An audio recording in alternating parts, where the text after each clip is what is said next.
My neighbor roused me at 6 a.m. Don't go to work today, just trust me and stay home. I inquired why. Trembling with fear, he replied, You'll understand closer to noon. At 12:30, the police called. Before we proceed, kindly share your country of origin and age. Enjoy the story. Tatiana typically awoke without an alarm. Years had conditioned her body to open her eyes precisely at 6:45 a.m.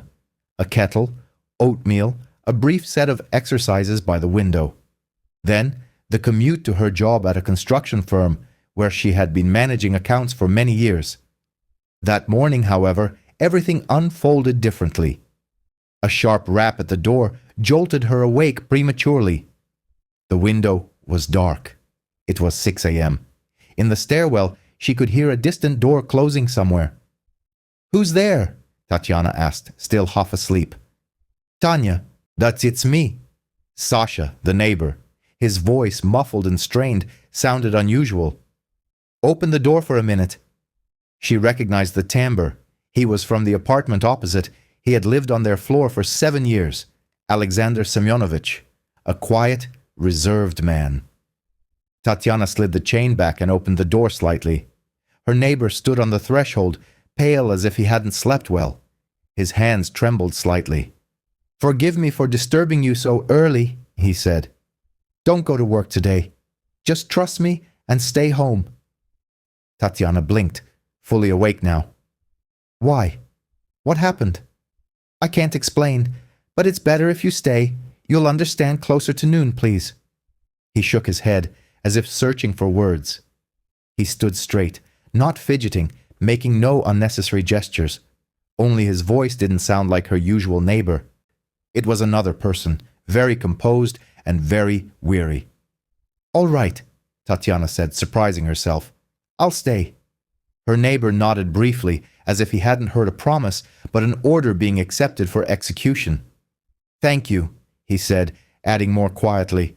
Close the door, and don't open it for anyone until you hear from me, if you do. He stepped back and vanished into the dimness of the stairwell. Tatiana stood for a second, closed the door, and leaned against the frame. Her heart beat faster than usual. She glanced at the clock. 5 minutes to 7. A dream? A thought flickered. No, I spoke with him. How strange. She went to the kitchen, turned on the light, and put the kettle on. Her hands moved through familiar motions, but her mind was occupied by something unusual. It wasn't a request, but a concern. Such a concern that made her feel slightly uncomfortable, yet also warm. Over and over, Tatiana returned to one thought: not to go. She rarely took sick days. Her boss valued her punctuality and steady approach to figures. Reassuring herself that no one would be worse off if the accountant stayed home for one day, she dialed the secretary's number. Vera, good morning. It's Tatiana Sergeyevna. I'm feeling unwell. I'll be staying home today. Her voice sounded steady, without any falseness. Please relay this to Sergei Petrovich. Of course, Tatiana Sergeyevna, the secretary replied. Get well soon. It's quite hectic today anyway. The gas technicians are supposed to come. Something's up with our ventilation. Tatiana thanked her and hung up. The barely perceptible anxiety that had settled in her chest stirred more strongly. She placed her cup on the table but didn't touch it. By 7 a.m., the kitchen smelled of toast. On the windowsill, next to the ficus, slept a fluffy neighborly cat who loved to visit her in the morning through the open casement. His name was Barsik. Tatiana smiled and stroked his soft back. The cat habitually squinted as if to say, "That's good. We'll stay home. Don't fuss." She cleared the table, washed her cup, and without turning on the television, sat in her armchair. Usually she enjoyed listening to the radio in the mornings. The first news, the weather forecast. But today, she didn't want any extra words. Silence on a day like this was easier than any information. She put down the receiver and pondered why he had said that. You'll understand closer to noon? Alexander's face flashed in her memory, polite, distant, his gaze slightly weary. A former military man, she had often thought. A man of discipline, not talkative. She tried to occupy herself with familiar tasks, rearrange books on the shelf, wiped the frame of a photo of her son, who lived separately now, washed a vase she hadn't managed to put flowers in. But her thoughts kept returning to the stairwell, to the pale neighbor and his words. By 10, Tatiana had made herself chicken soup. Not because she was hungry, but because it calmed her hands and her mind. She chopped carrots, threw a bay leaf into the pot, brought the water to a boil, and stirred it habitually. At 11:30, the phone on the kitchen table seemed to come alive suddenly. An unfamiliar number flashed on the screen. "Hello," Tatiana said cautiously. "This is Tatiana Sergeyevna. You're being called from the police. Please confirm your position. You are the accountant for the company Stroy Art." "Yes." Tatiana leaned against the edge of the table. "Were you at your workplace today?" "No, I'm home." "Have you seen the news?" "No." "Then I'll tell you directly." The voice became quieter for a second. "At the site at your address around 11, there was a strong gas explosion. There are casualties. All services are on site. We are calling all employees. You are on the list. You are unharmed, and that's the main thing. But we need you to come to the precinct later to give a statement, and possibly witnesses who wisely stayed home will be needed to provide a clearer picture. Keep your phone with you." Tatiana nodded, forgetting she couldn't be seen. "Okay," she said. "I will come. Take your passport. We will contact you again with the exact time, and hang in there," the man added, his tone entirely human. The kitchen became too quiet. Tatiana stood in the middle of the room, realizing that her neighbor hadn't said something random and strange, but had saved her life.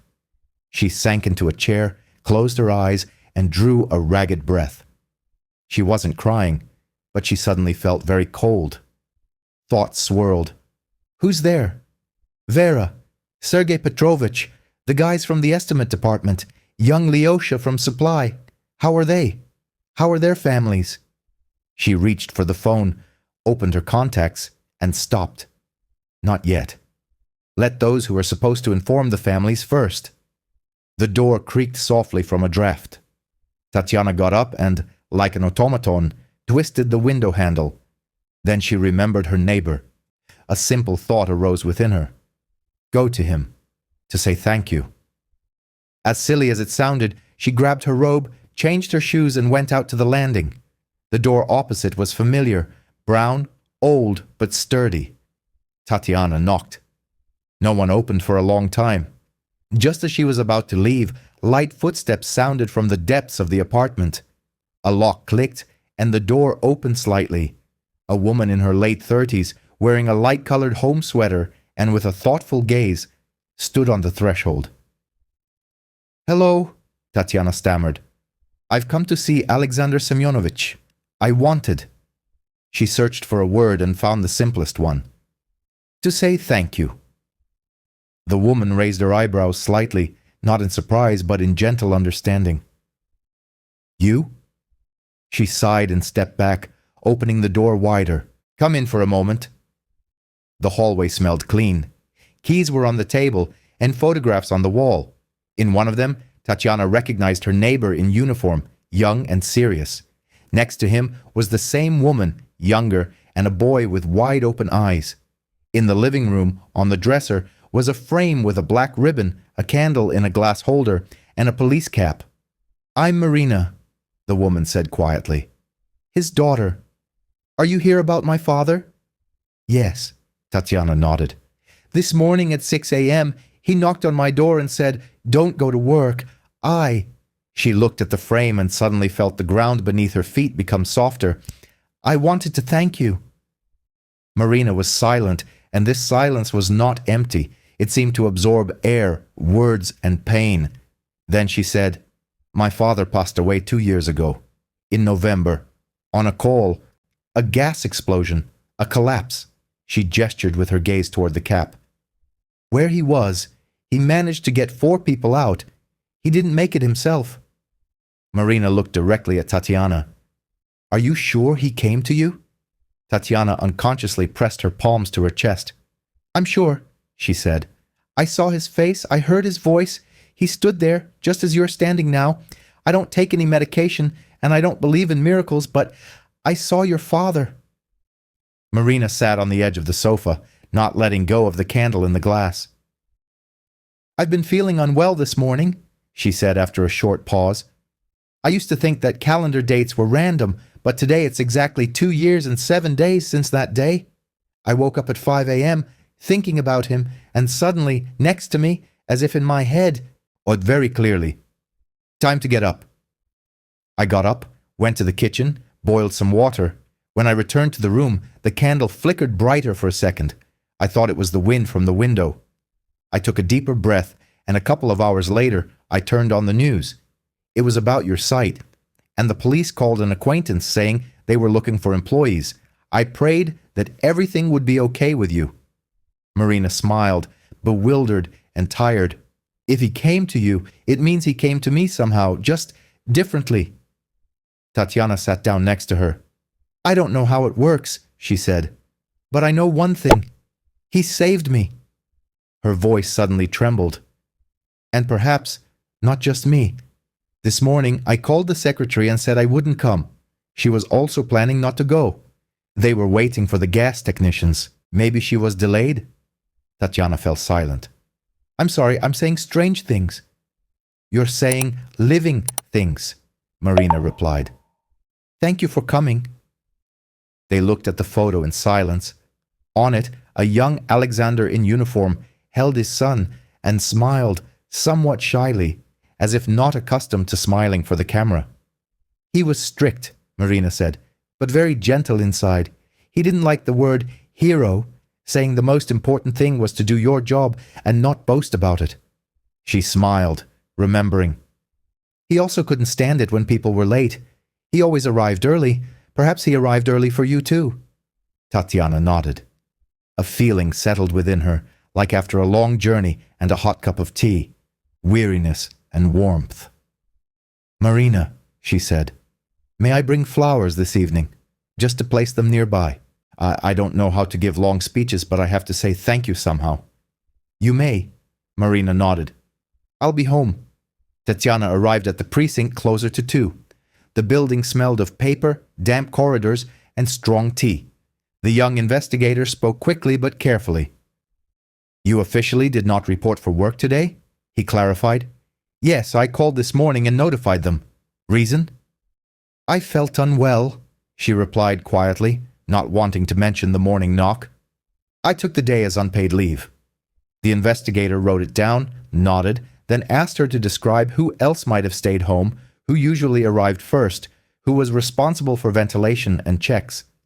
Tatiana spoke calmly and precisely, as if at work. Names, positions, colleagues' habits. Her fingers tightened at the word gas technicians, but her voice didn't waver. Thank you, said the investigator, closing the folder. We are contacting everyone. Hang in there. If anything, we'll call. On her way out, Tatiana saw Vera, the secretary, in the corridor. Seeing Tatiana, Vera rushed towards her and hugged her tightly. Alive, she said, her voice breaking. Thank you for calling this morning. I was also delayed while talking to you. We were there. She faltered, then looked up, her eyes holding everything at once. Fear, bitterness, relief, guilt. We got out, but... She shook her head. The ceiling in the accounting department collapsed. Fortunately, no one was inside anymore. Vera wiped her eyes and added very quietly, You won't believe it. At 6 a.m. I thought someone knocked on the door. I thought I was dreaming. Maybe someone really did come. Let's go, Tatiana said. Get some water. They sat on a bench under the awning as the rain, which had started suddenly, rustled on the steps. People came and went. Some argued about forms, some recorded statements. The world continued to function despite everything. At home, Tatiana didn't turn on the news. She already knew what had happened. She opened the window, letting in fresh air, and put the kettle on. In the evening, she bought a modest bouquet of white chrysanthemums, called Marina, who opened the door immediately. Come in, she said. We'll put them here. The chrysanthemums were placed in the glass next to the candle. I wanted to ask, Tatiana said, what was your father's role in the police? He was a precinct officer, then an operative, a modest position. Marina smiled. As a child, I thought he just went to work. Then I understood that he was one of those who arrived first and left last. He didn't like awards, but we have one for bravery in our closet. He never spoke of it. He never told me anything about himself either. Tatiana smiled, though her eyes welled up. He said, "Just stay home. Nothing else." And that was enough. "Do you have a son?" Marina asked unexpectedly. "Yes," Tatiana nodded. "He lives with his family in another district. We see each other, but rarely. I don't want to bother him. He invites me, but I always find excuses." "Call him today," Marina said gently. "Just tell him you miss him." "I will," Tatiana agreed. They sat a little longer, talking about simple things, about soups, about how hard it was for doctors now, about their neighbor Irina from the first floor, who always scolded the janitor but then baked him pies. Then Tatiana thanked her and left. Tatiana walked upstairs slowly, not feeling the heaviness in her legs. At her apartment door she paused for a second, listened to the silence, and for the first time that day she felt truly calm. She dialed her son's number. "Hello, Georgi," she said when she heard his familiar voice. "Don't be alarmed, everything is fine. I just wanted to say I love you, and if you have time, I'd be happy to visit on Sunday. Or you can come to me, whatever you say." "Mom," her son replied, slightly flustered. "Of course, come. We were just going to invite you. Our Masha made a pie." "Excellent." Tatiana smiled. "Then, until Sunday." She hung up and realized that the day that could have been a dark mark in her life had instead become a clear line, precise, without shouting, without unnecessary words. She couldn't sleep for a long time that night, not because she was scared, but because different voices, footsteps, and rustlings echoed in her head. Suddenly, she thought she heard someone walking in the stairwell. Very quietly. She went to the door. No one. She returned to her room. The nightlight flickered on the bedside table. She sat on the edge of the bed and, not knowing to whom she was speaking, said aloud, "Thank you." The word was simple and deep, like a well. Tatiana felt that someone, if not heard, then understood. The following days were difficult. The firm was undergoing an inspection. People were being reassigned to other offices. Some were helped with money, some with medication. Every day, Tatiana called those in the hospital, brought broth, bananas, wet wipes, all those small things without which hospital rooms become empty and cold. Not much time passed. Part of the premises at Stroy Art were restored. People were temporarily housed in another wing. Inspections were ongoing, as always, long but honest. Every day, Tatiana visited the secretary, brought tea, printer paper, a chocolate bar, things that made the day warmer. She felt less tired. It was as if that morning's instruction to stay home had activated a new mechanism within her to protect herself and others. One day, a young man, an intern, came to the department looking flustered, with perpetually creased sleeves. "Excuse me," he said. "I can't figure out how to set up this report. Could you explain?" Tatiana sat next to him and showed him, without irritation, and in our time, without explaining 10 times, "I'll explain." The young man listened with wide eyes and, at the end, said, "Thank you. You don't seem like accountants. You're like a school teacher, but a kind one." Tatiana laughed, the first time in many weeks, a light childhood laugh. "That's a compliment," she said. "Go and do your work." Spring arrived with the smell of wet earth and the first open windows. Tatiana visited Marina with a pie. She had gotten the recipe from her daughter-in-law, Masha. The apartment, as always, was clean and quietly cozy. The candle on the dresser sometimes burned in the evenings, sometimes stood unlit. "I think I've understood one thing," Tatiana said as they drank tea. "People who have left don't always go away. Sometimes they are near when you really need them." "Yes," Marina nodded, "but they don't like to be called for no reason. They only come when there's a purpose." Tatiana smiled. The evening was warm, like an old woolen blanket. "I kept wondering why he came to me. I'm not family." And then I understood, because it was his job. To warn, to protect, to prevent disaster. That's how he was. Is, Marina repeated. Tatiana made more tea, opened the window.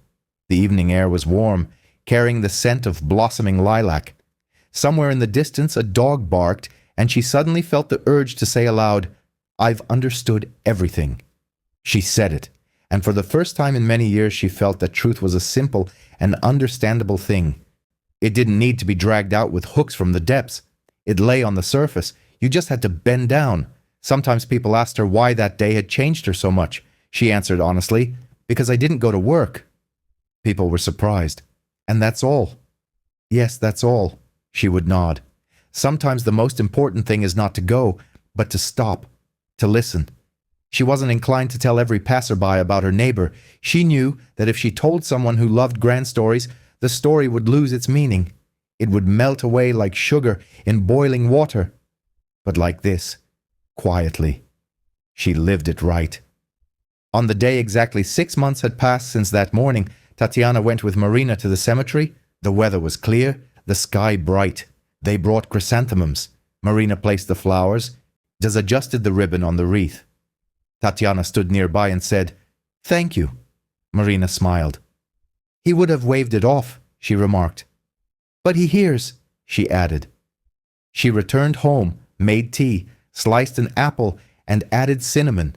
Their mother had taught them that. In the window, the lights of neighboring apartments came on.